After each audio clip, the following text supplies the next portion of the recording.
ఆహ్, భారత ప్రధాన న్యాయమూర్తి సిజే డివై చంద్రచూడ్ ఆక్స్ఫర్డ్ యూనియన్‌లో పాల్గొన్న కీలకమైన చర్చ, ప్రశ్న, జవాబులతో కూడిన ఇంటర్వ్యూ గురించి నేను ఇందాక ఇంకో వీడియోలో చెప్పాను.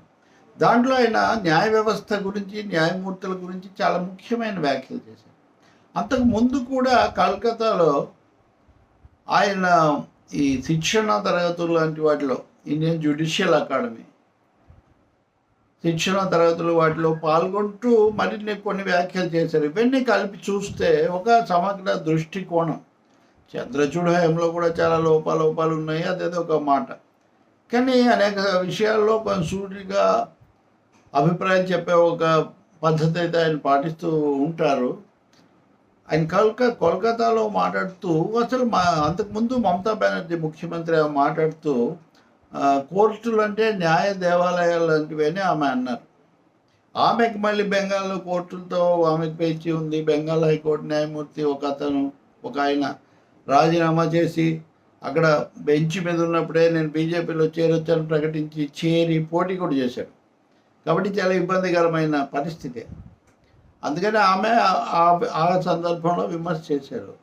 సిజే చంద్రచూడ్ మాట్లాడుతూ అసలు నాకు చాలా ఇబ్బంది కలుగుతుంది, న్యాయమూర్తులేమీ దేవతలు కాదు, న్యాయస్థానాలను దేవాలయాలుగా వర్ణించడం చాలా పొరపాటు. మిగిలిన అన్ని వ్యవస్థలు పొరపాటు అంటే ఆమెను అనలేదు, మాట వరుసకు. అన్ని చోట్ల అన్ని వ్యవస్థల్లో ఉండేవి, ఇక్కడ కూడా ఆ లోపాలు కూడా ఉంటాయి. అవి న్యాయం చేయాలి, రాజ్యాంగాన్ని, సమాజాన్ని, రాజకీయ వాస్తవాలను సవ్యంగా అర్థం చేసుకొని ఎలా అన్వయించాలి, ఎలా వీటిని వ్యాఖ్యానించాలి అన్నది న్యాయ వ్యవస్థ మీద ఉన్న ప్రధానమైనటువంటి బాధ్యత. అది నెరవేర్చడమే న్యాయ వ్యవస్థకు ఉండే సవాలు. అవి యాంత్రికంగా అన్వయించిన లేక తమ అభిప్రాయాలు రుద్దిన న్యాయం జరగదు. రాజ్యాంగం ఏం చెప్తుంది, రాజ్యాంగంలో ఉన్న కాన్స్టిట్యూషనల్ ఆర్డర్ ఆఫ్ థింగ్స్ సక్రమంగా అమలు జరిగేట్టు చూడాలి అని అక్కడ చెప్పారు. సో ఒక ప్రధాన న్యాయమూర్తి, దేశ ప్రధాన న్యాయమూర్తి, న్యాయమూర్తులు దేవతలేం కాదు గుర్తించండి అని చెప్పటము, అది సవరించటం చాలా కీలకమైనది కదా. ఆక్స్ఫర్డ్ లో జరిగినటువంటి ఇంటర్వ్యూలో కూడా ఆయన ఇంకా చాలా లోతైన విషయాలు అక్కడ ఆయన చెప్తూ వచ్చారు. అందులో ముఖ్యమైనది న్యాయమూర్తులు తీర్పులు ఇచ్చేటప్పుడు దేశాల న్యాయమూర్తులు వాళ్ళు ఉన్న పరిస్థితులు, చట్టాలు, నిబంధనలు వీటన్నిటితో పాటు సమాజాన్ని, భవిష్యత్తును కూడా చూస్తారు. న్యాయమూర్తులు తమ తీర్పుల ద్వారా సమాజంతో మాట్లాడతారు, భిన్న సమాజాల మధ్య కూడా మాట్లాడతారు.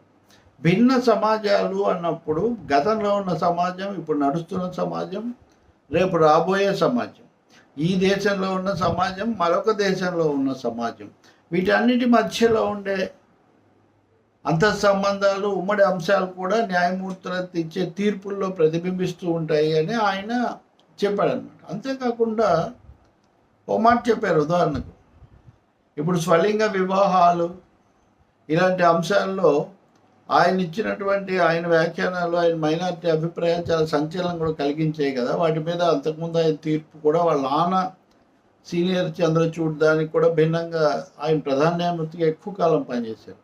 ఆయనతో విభేదించే తీర్పు కూడా ఇచ్చారు ఆయన కుమారుడుగా.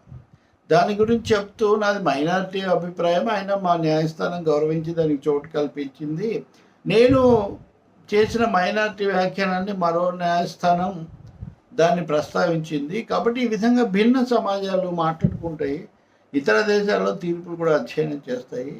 మేము రాజ్యాంగాన్ని దృష్టిలో పెట్టుకొని దాన్ని ఎలా అర్థం చేసుకోవాలి, దాన్ని ఇప్పుడున్న సందర్భానికి ఎలా అన్వయించాలి, దాన్ని చూసి మేము సరైన నిర్ణయానికి రావాల్సి ఉంటుంది. దీనికోసం చాలా కసరత్తు, చాలా మేధామదనం కూడా అవసరం అవుతుంది, అదంతా చేయాల్సి వస్తుంది అని ఆయన చెప్పారు. వీటన్నిటి మీద రకరకాల స్పందనలు వస్తూ ఉంటాయి. కానీ ఆ కసరత్తు అయితే కనుక ఒక న్యాయమూర్తులు దాన్ని భరించాల్సి ఉంటుంది. అలాగే ఆ సందర్భంలో సోషల్ మీడియాలో కూడా మేము చాలా విమర్శలు ఎదుర్కోవాల్సి వస్తుంది, వాటిని కూడా తట్టుకోవడానికే మేము సిద్ధమవుతాము. నేను ఆ విషయం ఇంకో వీడియోలో చెప్పాను అని కూడా ఆయన చెప్పారు. మొత్తం మీద చెప్పాలంటే న్యాయ వ్యవస్థ న్యాయమూర్తులు అన్నది ఏదో అతీతంగా ఉంటుంది అని కాకుండా భాగంగా ఉంటుంది, వాస్తవికంగా ఉంటుంది. ఆ సందర్భానికి తగినట్టు భవిష్యత్తు కూడా అన్వయించేట్టు వాళ్ళు చెప్పాల్సిన పరిస్థితి అని.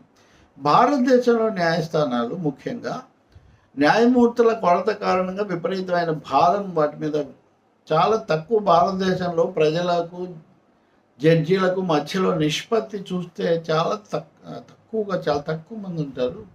అందువల్ల చాలా ఆలస్యం అవుతుంది, చాలా అనూహ్యమైన స్థాయిలో భారం మోయాల్సి వస్తుంది. దీనివల్ల ఆలస్యం జరుగుతుందనే అంశాన్ని కూడా ఆయన ఒప్పుకున్నారు. అలాగే భారతదేశంలో భిన్నమైన సామాజిక సమూహాలు, మతాలు ఇవన్నీ ఉండడం వల్ల కూడా అనేక అంశాల మధ్య సమన్వయం కూడా మేము చూడాల్సి వస్తుంది అన్నటువంటి మాట కూడా ఆయన చెప్పారు. అలాగే తాను ఇచ్చిన, నేను ఇందాక చెప్పిన సంచలనాత్మక లేదా వివాదాస్పద తీర్పులను కూడా వివరించడానికి ఆయన ప్రయత్నించారు. ఇంకొకటి, సాంకేతికంగాతను ఉపయోగించుకోవడం ఏ మేరకు సాధ్యం అంటే, ముఖ్యంగా పాత తీర్పులు 36,000కు పైగా తీర్పులు ఉన్నాయి సుప్రీంకోర్టు ఇచ్చినవి. వీటన్నిటినీ రికార్డ్ చేయాలి. దానికోసం మేము టెక్నాలజీని ఉపయోగిస్తున్నాము, ఆర్టిఫిషియల్ ఇంటెలిజెన్స్ కూడా అలాంటి వాటి కోసం మేము ఉపయోగించాల్సి వస్తుంది. భారతదేశంలో భాష అనే సమస్య కూడా ఉంది. దేశంలో ఉన్న భాషలు ప్రయోగాలు ప్రజలది వేరు. మేము ఒక విదేశీ భాషలు ఇవన్నీ చేయటం వల్ల, అంటే వాళ్ళది కాని భాష, ఆయన విదేశీ భాష అనలేదు ఎందుకంటే మాట్లాడిందే బ్రిటన్లో కదా, తమది కాని భాషలో ప్రజలకి విషయాలు తీర్పులు చెప్పడం వల్ల వచ్చే సమస్యను కూడా మేము అధిగమించాల్సి వస్తుందని. మొత్తం మీద చెప్పాలంటే అక్కడ ఇప్పుడు భారతదేశంలో రాజకీయ సంబంధంగా సాగుతున్నటువంటి అనేక, ఉదాహరణకు ఉపా చట్టాలు, రాజద్రోహం, దేశద్రోహం లాంటివి, లేదా పౌరసత్వం లాంటివి, ఇలాంటి అంశాల నిర్దిష్టమైన కోణాల్లోకి ఆయన వెళ్ళలేదు. కానీ స్థూలంగా చెప్పాలంటే మటుకు భారత న్యాయ వ్యవస్థ, అక్కడ ఇచ్చే తీర్పులు, న్యాయమూర్తుల వైఖరి ఇవన్నీ చాలా క్లిష్టంగా ఉంటాయి. అనేక కోణాల్లో చూడాలి అనే సందేశం ఇవ్వడానికి మటుకు ఆయన ప్రయత్నించారు. దీనికంటే ముందు ఇంకొక చోట కూడా ఆయన మాట్లాడుతూ, నేను 24 ఏళ్ళ నా జడ్జిగా పనిచేసిన కాలంలో నేను ఎప్పుడు ఒత్తిడికి గురి కాలేదు అన్నాడు. ఒత్తిడికి గురి కాలేదు. ఎలా ఉంటారు అంటే మళ్ళీ ఒక మాట చెప్పాడు, ఒత్తిడి ఉంది. ఆ ఒత్తిడి, ఈ తీర్పు ఏంటి, దీన్ని ఎలా, ఈ కేసు ఏంటి, దీన్ని ఎలా అర్థం చేసుకోవాలి, దీంట్లో ఎలాంటి తీర్పు ఇస్తే ఎలాంటి పర్యవసానాలకు దారితీస్తుంది, ఇవి ఆలోచించడంలో మేము ఒత్తిడికి గురవుతాము. అలాగే రాజకీయ వాస్తవాలను కూడా దృష్టిలో పెట్టుకున్నప్పుడు మేము చెప్పే తీర్పు ఎలాంటి ప్రభావం చూపిస్తుంది అనేది కూడా మేము తప్పకుండా ఆలోచన చేస్తాము. అంటే వ్యక్తిగతంగా ఎవరో ఏదో ఒత్తిడి చేయడం అనేది ఇక్కడ సమస్య కాదు అని అంటూనే, అంటే ఒక విధంగా పరోక్ష ఒత్తిడి ఉంటుంది అని చెప్పారు, ప్రత్యక్ష ఒత్తిడి నా మీద లేదు అని ఒక చెప్పడానికి కూడా ప్రయత్నించారు. ఏదైతేనేమి న్యాయ వ్యవస్థ కూడా వాస్తవాలకు అనుగుణంగా ఉండాలి, ఆ మార్గంలో పయనించాలి అన్న ఒక సంకేతం మనం సిజే వ్యాఖ్యలో గమనిస్తాం.